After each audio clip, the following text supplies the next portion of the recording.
What's up, y'all? This is Hammer here again, back with another video. And today I'm going to be talking about something a little bit different. Um, this is a topic and a subject that has been weighing on my heart for a very long time. I've actually attempted to make videos about this, multiple times, but I just never found the time. But I think because of what's been happening recently, I feel like this is the best time for me to kind of bring it up. Now, for those who may be wondering, you can sort of tell by the image I have here on the screen, right? What I'm referring to is in regards to South Africa. Now, this is not going to be a video about the ANC or the EFF. That's not what it's about, right? What I'm trying to do is I am directly trying to speak to Black South Africans and really ask them to think critically about the path they chose for their country in contrast to their brothers and sisters who are right across the border, or I guess right next door, right? When you look at Zimbabwe and you look at South Africa, these are two countries that are ironically very similar. Now, of course, you're going to have some Western chat say, yeah, because one of them is Mugabe. Now, what I mean by the very similar is that both of these countries experienced white minority rule in a way that I think many other countries now is very unique, right? Obviously, all of Africa was common, but I feel like South Africa and Zimbabwe really had sort of that similar experience, right? Zimbabwe went through being Rhodesia, white minority rule, and South Africa, of course, went through a white minority rule, especially with apartheid. Both of these countries were able to overcome that. All right. In Zimbabwe, they will overcome the white minority rule, and Mugabe came into power, and Zimbabwe was able to kind of be established. It went from Rhodesia to Zimbabwe, and of course, in South Africa, when Nelson Mandela and the ANC, they were able to, of course, get rid of the white minority rule. Right. So both of them kind of went to that struggle. But you notice, although both South Africa and Zimbabwe were able to achieve, essentially, Black majority governments, they essentially chose two different paths. In regards to Zimbabwe, Mugabe, who was the president of Zimbabwe, he chose the path of justice for the Black people in that country. But in South Africa, Mandela chose the path of forgiveness. Now, I want you to keep this in mind, right? Because that's the title of the video, right? Justice versus forgiveness, right? Now, before I continue, what is the difference when I say justice and forgiveness, right? Justice means, hey, these people have been harmed, and so we are going to try to put things in place to fix what's been harmed, and those who harm those people will face retribution. Forgiveness means, well, you harmed us, so we're just going to let it go, right? One way in which Mugabe was able to sort of enact this justice was the land back reforms. Because I truly believe that Mugabe understood that, let's keep it real, right? That due to just how white people as a group, there was no way for you to allow them to maintain the power they had in Zimbabwe. Everything was going to be okay. The only way you were going to have any kind of peace in Zimbabwe or any kind of justice for Black Zimbabwe is if you completely demolish any sort of white power structure in there, right?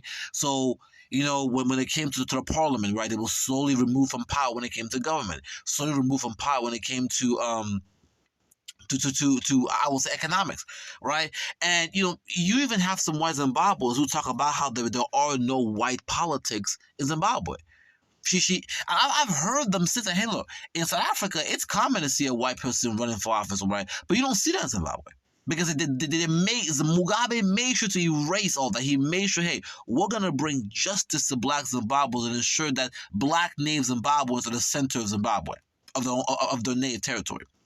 And I think the height of this justice was when they had the land back reform, in which they took the land from the white. Well, once again, keep in mind, this is land that the white settlers took from the native Zimbabwean population, right? They were simply, I'm giving it back to the native Black population, right?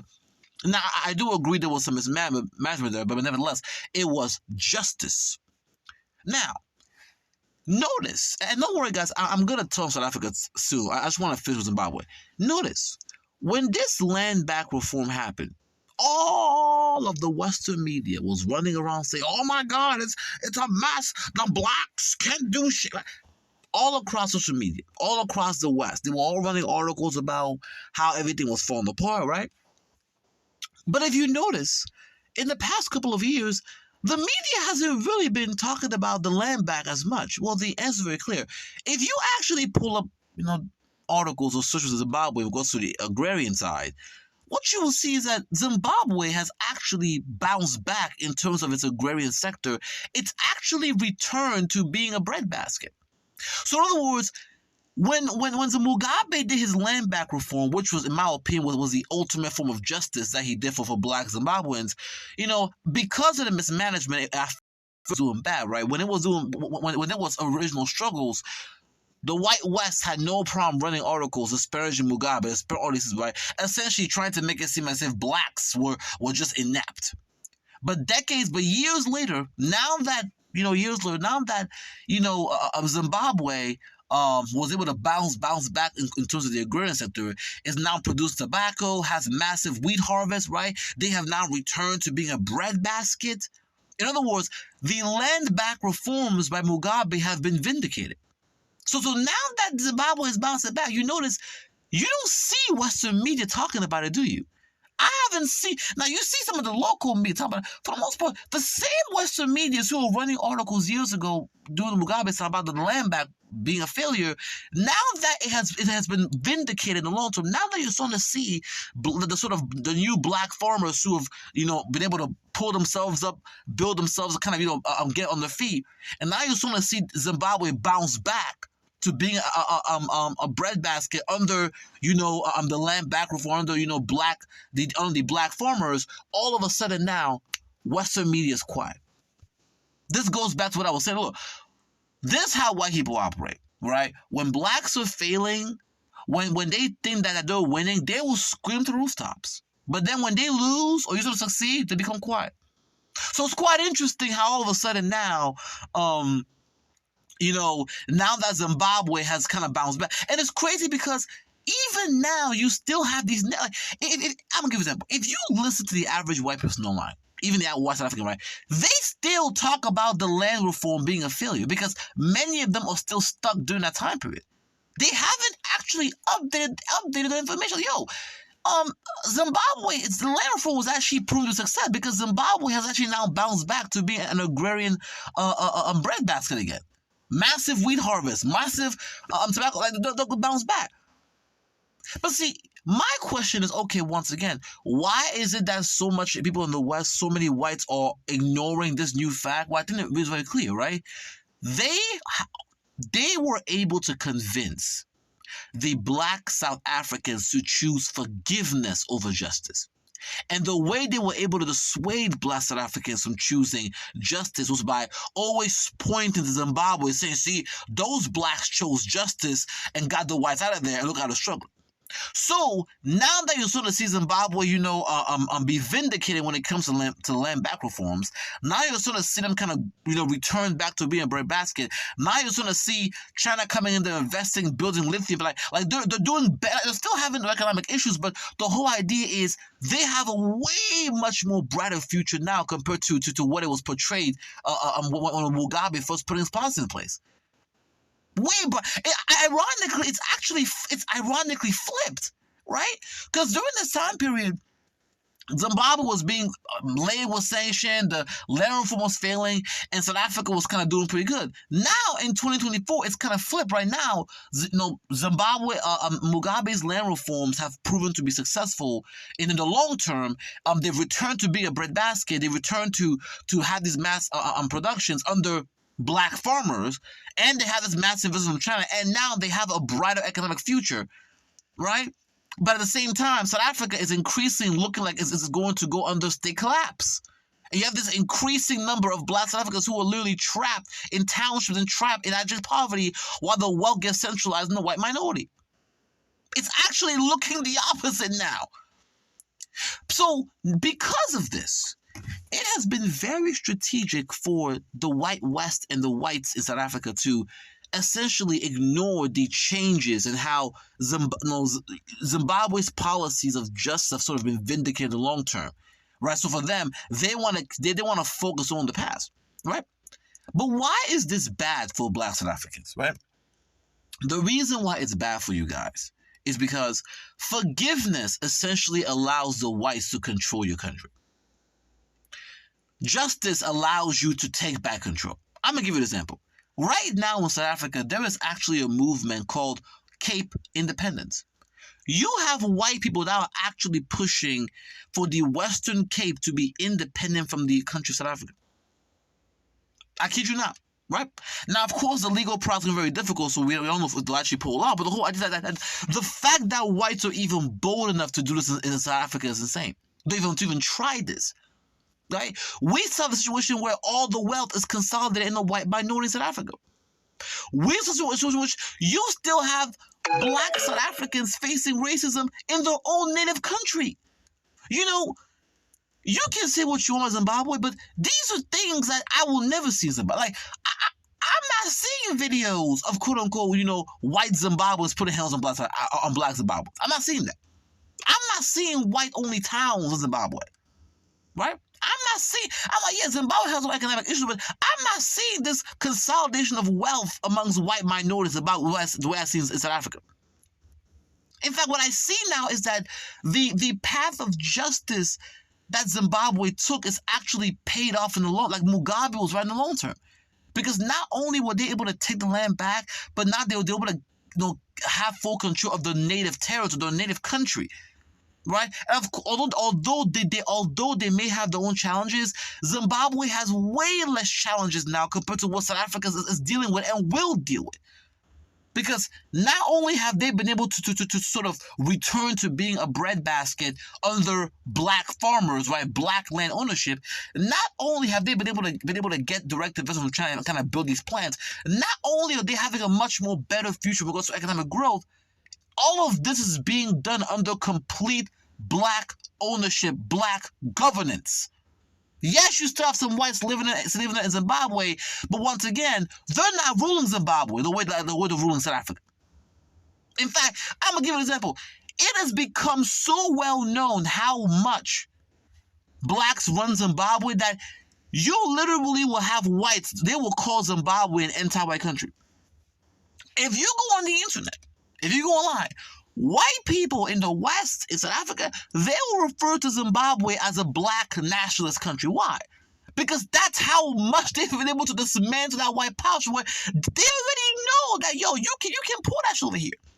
So that's how justice has been able to play off in the long term and to the benefit in regards to the black Zimbabweans. But when it comes to black South Africans, because here's the reality. Justice is painful. It's not easy. You have to be willing to sacrifice now for the future. Black Zimbabweans were willing to take on the West. They were willing to take on the white minority. They were willing to take all the same shit, all that stuff. And in the long term, it paid off. They struggled, it was hard. But they fought for justice, and now they have it. They have control of the land now. They're able to return back to being a breadbasket under black ownership, right? They have direct investment from the Chinese and from the BRICS, right? More. With perspective from China, right? They have those investments now, right? And I'm gonna give an example. The investment is so from the sort of anti-Western blocks, China, right? It's become so intense that the United States is now trying to court Zimbabwe. Listen to what I just said. The same America that was pushing for sanctions, Zimbabwe has done such a good job now in pushing through and pushing for justice, whether it's, once again, restoring its breadbasket status under black ownership, getting those investments from the Chinese. They've done it so well, and now the United States and the world trying to once again even court Zimbabwe now. That's crazy. That's how you do it. And although they do have their own economic issues, those are issues that now seem less and less of a problem in the future. There's still problems there, but the whole idea is that it's way less compared to what it was before. It's way less compared to what black South Africans and South Africa is going to face. In fact, I will say because of the justice policies that Mugabe did, Zimbabwe has a much more better future now compared to South Africa right now. Now let's zoom in South Africa. because you guys chose forgiveness, yes, you didn't have to quote unquote deal with the challenges of taking on the white minority head on. Instead, you chose to quote unquote, cuddle them. You chose to cuddle the white minority and forgive them. And what happened? They were able to consolidate they were able to consolidate wealth. They were able to settle the DA, the federal, all these other parties, right? They're in your government undermining you all the time. They're now pushing for Cape independence. You are still living in. I'm like, here's what I would say, right? It's one thing to be a black Zimbabwean and you were living in poverty in your own country, but at least hey, this at least is our country that we control. That's one thing. But it's another thing to live in a country like South Africa where, as a black person, you're at the bottom and the white minority still controls the country. That's even worse. Right?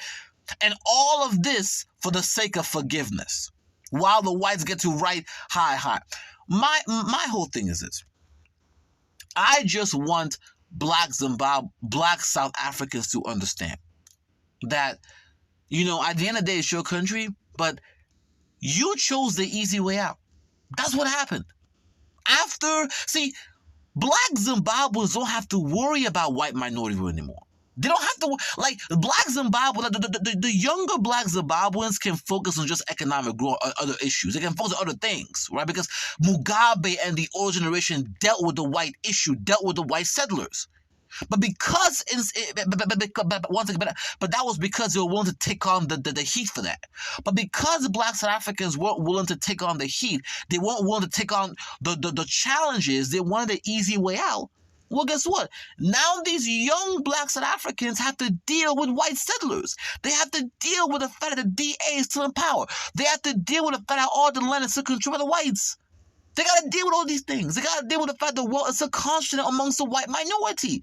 Because their older generation was not willing to take on the blows. They were not willing to take on the hits so the younger people don't have to deal with it. I don't have respect for these. I've lost a lot of black South Africa because they were not willing to take on the fight the way Zimbabweans were. And now you got reports talking about how South Africa's unemployment rate is actually going to. Look. I saw a report talking about how South Africa has the highest unemployment rate in the world. Now, that's what it said. I'll go and check it. Y'all can correct me in the chat, but if that report is correct, if that study is correct, that South Africa has the highest unemployment rate in the world, and it get higher, I'm like, that means that South Africa is literally an illusion. Because most of that unemployment is in regards to the black population. So that means what? That means that although on the surface, South Africa seems to have a higher GDP and a higher growth than Zimbabwe, when you pull below the curtain, what do you see is that most of the wealth generation is really being done by what? White industries. But in reality, the vast majority of what black population is in abject poverty. But when you look at the Zimbabwe situation, although the overall GDP is not doing that good, when you zoom in, you see that, hey, there may be some poverty, but the average, black Zimbabwean, still it's not, in the same predicament that a black South African is in regards to the wealth inequality. Yeah, obviously they're not born out of control, but, the reason why their GDP is not so high is because they don't have the quote-unquote white settled population with the white industry anymore. So now they have to actually build the country themselves, which is great, which they're all doing. And of course, you do have your migration, but that's one thing. But that's what I'm saying. So my whole thing is this. Here's what I predict is going to happen, right? And I think, in my opinion, we kind of already saw this with the riots after, for example, when President Zuma was essentially arrested and essentially put in jail, we had the riots there. And I said, look, those riots were not about Zuma. They were essentially a representation of the growing discomfort and anger that many black South Africans felt in regards to how the country has this wealth on the surface, but in reality, most of them are as a poverty. Here's my prediction what's going to happen. I predict that as South Africa moves forward, the wealth inequality will grow, the whites will double down. They will even try they will continue to provoke the black majority, like with this Cape Independence stuff, right? And they will get to a point in which the black South African youth are gonna have a choice. They're either going to have to accept their position in potentially being a permanent underclass, the white minority, or revolt to violent takeover or violent solutions. We saw what happened with Zuma's arrest. That, in my opinion, was a sign to come. It will get to a point where it will become like the wealth inequality will become so much unbearable that you will see a violent takeover. I see that coming. And it will be worse than y'all talk about Mugabe. At least when it came to Mugabe, it was done by the state. When these black South Africans, when they finally snap, when they get tired of the whites holding on the well, yeah, we saw what happened during the Zulu riots, right? They were attacking everyone. Whites, it doesn't matter. That's going to be. Okay, so a lot of you whites over there, y'all have been taking black South Africans for granted, but keep pushing. Keep holding the wealth. Keep pushing them in townships. Just wait. You think Mugabe was bad? Wait until the black South African snap. It's gonna be real bad over there. So that's what I see. I see the wealth inequality growing. I see South Africa's growth, being stagnant or decreasing, even with them being on the bricks.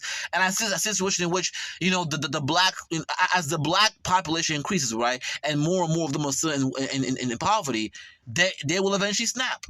And just like with Zuma, when they finally snap for real, it's, the whites are finally going to get what's coming. And it's not going to be them. The coloreds, the Indians, the Asians, they're all going to get it, right? That's what I prefer South Africa, right? Now, is it possible that, there could be a more peaceful way of resolving it, possibly? But I think it's more likely that just like how Mugabe had to use violence to deal with the white settlers, it'll come to that in South Africa, right? Now, when it comes to Zimbabwe, I personally believe how the same way it took years for the land back policies to bear fruit, to which now, Zimbabwe has returned to being a breadbasket, right, under black land ownership, and now you're starting to see more investment with China. Now you're starting to see the U.S. and the West trying to cause Zimbabwe. I think that as time goes on, those policies of justice for the black Zimbabweans will take fruit. They will take fruit. And we will see a situation in which Zimbabwe will actually grow and develop. And it may even, I think there's a good chance Zimbabwe will even surpass South Africa in the future. I see that. Because they have the formulas. They've returned the territory back to the black population. They've been able to return back to being a breadbasket. They have the investments coming in now. Although they're having the issues, they're working through it, right? The only issue they're facing now is just management. But once they get over that, they will have all the tools to, in my opinion, even grow beyond South Africa. But when it comes to Africa, they still have not dealt with the white settler issue. You still have whites control the land. You still have the white settlers controlling the wealth. You still have white settlers in government, right? You still have that wealth inequality. So it's really impossible for South Africa to, in my opinion, to achieve a sort of black power that Zimbabwe will achieve, as long as you have the quote unquote white issues there, the white problem. Until they deal with the white problem and the settler problem, I don't see that happening. So those are my predictions for how things are going to play out. So that, Zimbabwe eventually will, I think Zimbabwe, because of the justice policies, return the land back to the black Zimbabweans, which has allowed them to kind of gain back the status of being a breadbasket, have that investment from China, have better management of the economy, have, Western countries calling them. They will eventually, in my opinion, with all these things in place and with better management, they will eventually, in my opinion, surpass South Africa economically in the future. Okay? And then when it comes to South Africa, because they chose forgiveness, the whites will keep spitting in their face. They'll keep consolidating wealth. They'll keep, pushing to break break province in the state. They'll keep trying to quote unquote have power in the government. And eventually this will come to a situation in which the society, in which the inequality will get so bad that eventually black South Africans will be pushed so much at the bottom, will get so tired about it, they'll snap. And when they finally snap, South Africa, in my opinion, the racial issues, right? I think that eventually white South Africans are going to abuse the forgiveness they received from the black South Africans to such a point that black South Africans will eventually resort to violent justice. And once it gets to that point, they're in the comeback. But I do believe that that's what needs to happen. Until the black South Africans implement violent justice, there's a good chance that as time goes on, the society will stagnate and I will say collapse from itself, and Zimbabwe will slowly surpass it. That's my prediction. And don't worry, guys. I'll put the article links in the chat in the description, so y'all can look at it. The article about it, so you can see what I'm talking about. The unemployment in South Africa, the recessions, the wealth consolidation. Also in regards to Zimbabwe and how it's. Once again, guys, haven't you noticed that Western countries don't talk about Zimbabwe anymore the way they used to? The reason is because none of them want to acknowledge the fact that Zimbabwe has Mugabe's justice policies have succeeded. Despite all the sanctions, right? They've gone back to being a breadbasket. They have those investments. They have the quote unquote lithium plants being built by China. Of all these things, they're now positioned to be in economic power to really grow. The only thing stopping them now is just better management, which they're working on, which is better management. That's the reason why they're not really talking about it that much anymore. Okay? Notice, when black people start to perform and do better, white people become silent. But when black people struggle or do bad things, they will talk about it. When Zimbabwe's justice policies were struggling, it was all over the news. Now that Zimbabwe is going back to being a breadbasket, now that it has now that it's returned to being a breadbasket under black ownership, now that it has this massive investment in China in regards to the lithium plants, now that you got all these things happening, and now you have Western countries and even America kind of trying to quote them more because of seeing Zimbabwe could potentially grow, because now that you're starting to see the Western decline, and with the rise of the anti-Western bloc, there's a good chance that because of the justice policies, they're perfectly set up to grow, to surpass South Africa in the future, right? So now they're seeing these things happening despite the challenge. Look, there are challenges, but once again, the challenges are the challenges they have now are less compared to before, and they very easily can be overcome in the future as time goes on. So now that Zimbabwe is slowly now that the justice policies implemented by Mugabe are bearing fruit and are positioning Zimbabwe to have a much more better economic future than previously expected, now all of a sudden the Western media is quiet when it comes to Zimbabwe. But when it comes to South Africa, right, because they fear that black South Africans are going to get tired of their forgiveness being abused by the whites, they every single day they got to run all these articles about Zimbabwe under Mugabe's era, but none of them ever talk about Zimbabwe today and the growth and the why. So my thing is, hey, look, at the end of the day, this video is, so funny. This ties back to the previous, video I made about black people being low IQ. And the point I made is that because of black people are not low IQ, because we come from an environment of abundant resources, this has made us a docile people, right? And this means that we are much more prone to forgiveness compared to justice. And this is the reason why folks can abuse us. Luckily, those Zimbabweans didn't fall for this, and they started putting hands on the whites. But the reality of the content is this. The point of this video is that just seeing this whole idea of Cape independence trending right now, it's incredible. Because it's funny how it's all gone, it's gone 360, right? It's gone 180.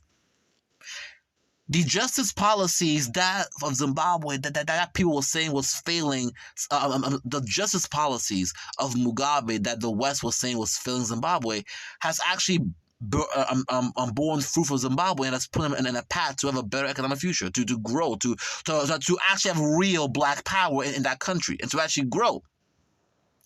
But the forgiveness under Mandela has actually allowed the whites to further abuse the black population, and now we have a situation in which not only have they maintained the wealth, they're even trying to call for independence. So it is what it is. My message to the black South Africans, look, you need to wake up. Stop with all of this forgiveness nonsense and fight for justice. Because if you don't start fighting for justice, you will end up in a, despite what all these whites are telling you, you will end up in a situation where even Zimbabwe will eventually surpass you in the future if you keep going on this trend. Because their path of justice is bearing them fruit. Your path of forgiveness is putting you under white domination. But with that being said, y'all, I'm going to leave it there. Y'all tell me in the chat what, how you guys think about it. If you disagree or agree to disagree, that's fine. But this is probably going to be the only time I talk about South Africa, but nevertheless, with that being said, like, share, subscribe, hammer out.